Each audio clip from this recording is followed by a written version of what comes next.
Dans le domaine des technologies, le VITIB, entendez Village des technologies de l'information et de la biotechnologie, était récemment face à la presse. Une rencontre avec les médias animée sous le thème VITIB, évolution et perspective. Cette tribune a permis aux responsables, notamment Mebeti Dosso, directeur général du VITIB, de présenter la mission et les objectifs de ce joyau, composante exceptionnelle des infrastructures ivoiriennes. Le commentaire de Alan Itoua. Considéré comme la Silicon Valley africaine, le village des technologies de l'information et de biotechnologie, VITIB en sigle, est une zone franche qui s'étend sur une superficie de 242 hectares. Il est compartimenté en 3 zones, notamment de production, l'administration et la zone résidentielle. Il se veut un instrument de développement de la Côte d'Ivoire, particulièrement dans les domaines des technologies de l'information et de la communication, ainsi que de la biotechnologie.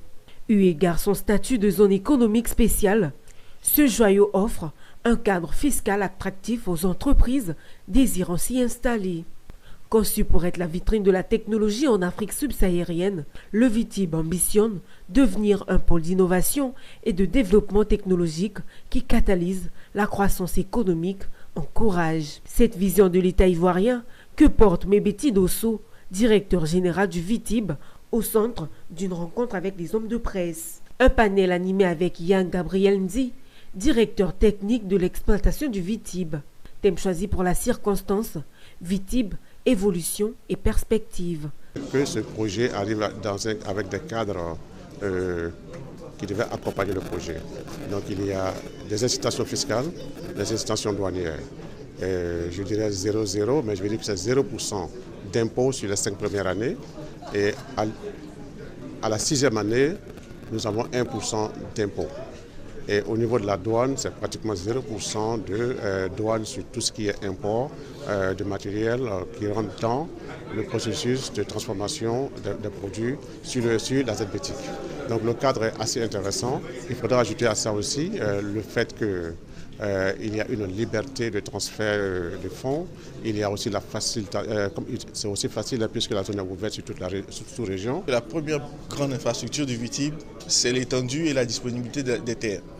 Il est difficile de trouver autant de parcelles disponibles et sécurisées surtout pour que les entreprises s'installent quand elles veulent s'installer, que ce soit en zone industrielle ou dans un parc technologique.